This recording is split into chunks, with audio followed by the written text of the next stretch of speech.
What is the shadow and what is shadow work?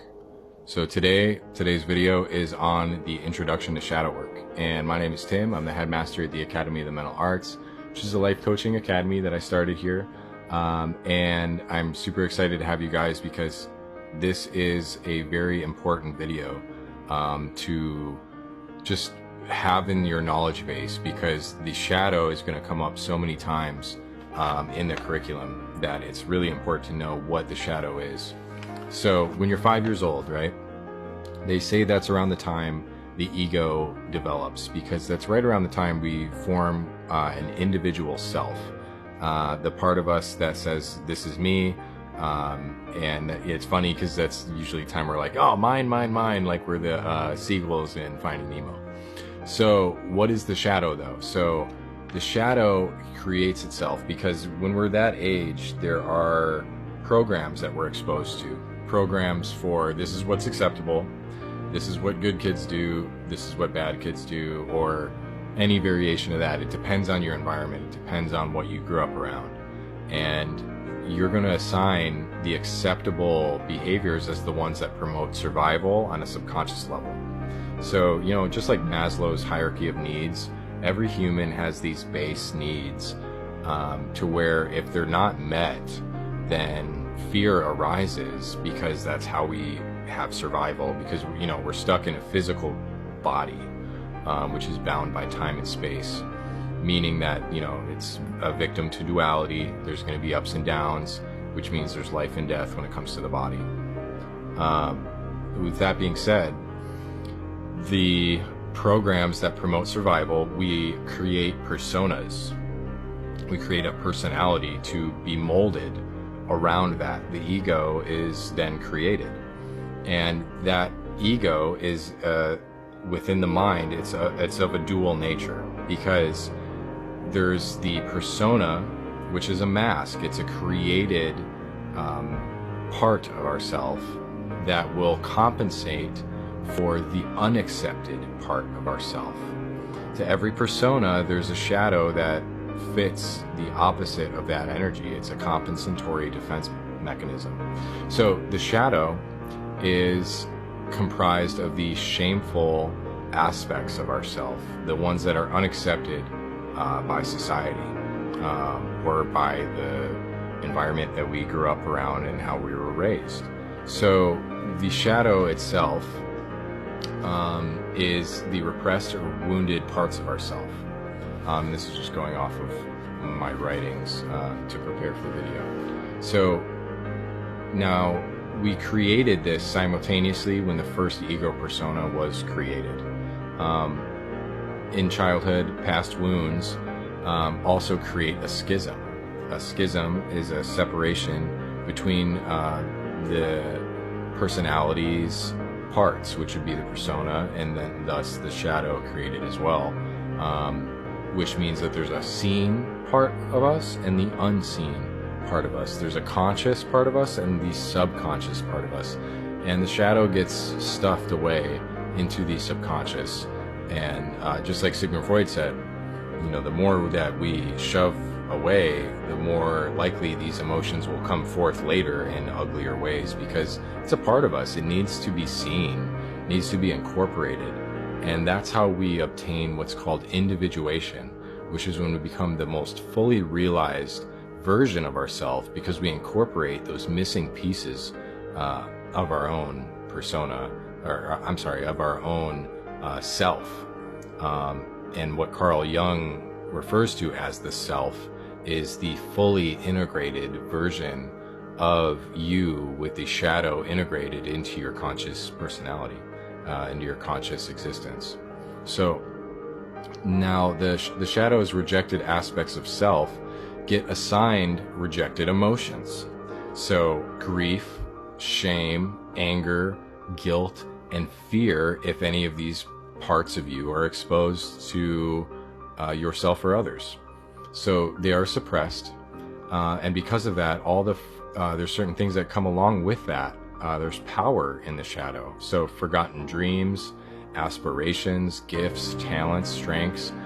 Maybe you were a great singer, but you were told negative things about singing. to where you lost the belief that you had in yourself when it came to that, and so you don't sing. But it's a talent within you. So these things live in your subconscious, which in the hero's journey is referred to as the special world. And the call to adventure is calling you to go travel into this special world to uncover these hidden aspects of yourself and to face your shadow, which is a scary thing to do. It's totally normal to have a refusal of the call arise when going on this perilous quest, this call to adventure, to uncover within you the hidden aspects and the painful parts of you that you have shoved away for years. The hero, though, must face the resistance to move forward, because refusal of the call is a defense mechanism of the ego trying to keep the shadow buried. So this is the threshold between the known world and the unknown world. So the known is comfortable. It's where our ego likes to live. It is all about conformity, and it's conscious because we know it. Now, the unknown is not the ego. The ego, the actual whole part of you is your soul, is your spirit. The transformation of breaking free from the past masks into becoming who you really are is what's known as individuation. And that's where truth resides, because ego, the mask, is a lie, it's deception, it's not really who you are. So who you really are is the truth within that. And this is akin to the dark night of the soul and also the dark night of the senses, which I'll break down in other videos. But going through these rock bottoms, these periods in your life that seem meaningless really are purposeful, and they do have meaning, but I'll break that down another time. So you do need certain virtues to cross the threshold into the special world from the ordinary world, to cross into your subconscious and navigate it properly. You need to obtain the first virtues from the first stages of the hero's journey. So the first, obviously, is the ordinary world, and you obtain the virtue of honesty when you realize that you're stuck in the ordinary world. And there's virtues that come from practicing honesty, such as mindfulness and awareness, which are all the same energy. That grounds you. That is a earth-like energy, because it's grounding you in reality. Next would be hope, which is in the form of the call to adventure, knowing that there is an escape from the ordinary world. That is what's going to breed optimism and a belief in change as a possibility. Because you're honest about it, you realize that hope is a real thing that you could obtain. Now, that is an element of air, because it has to do with the mind. It's a shift in the mind to go from hopelessness to hope. And after that, once you've obtained honesty and hope, then that opens you up to the third principle, which is faith.